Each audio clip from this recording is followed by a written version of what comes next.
ሰላም ሰላም፣ እንዴት ናችሁ? ደህና ናችሁ? እኛ ደህና ነን፣ እግዚአብሔር ይመስገን። ይሄው እንደምታዩት ያቡዬ ሆስፒታል ገብቷል። ኦክሲጅን ተደርጎለታል። በአንዱ እጁ ደግሞ ግሉኮስ ተደርጎለታል። እና እላችኋለሁ ወዳጆቼ፣ ቤተሰቦቼ እንደዚህ ነው።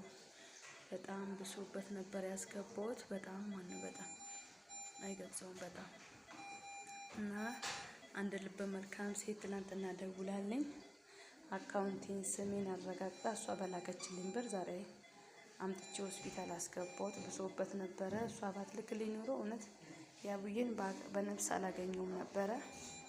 እና አሁን ይሄን እንደጨረሰ ኦክሲጅኑን እንትን እንዳለና ግሉኮሱን እንደጨረሰ ወደ የካቲት ሪፈር ይባላልና እንደምታዩት ነው ወዳጆቼ።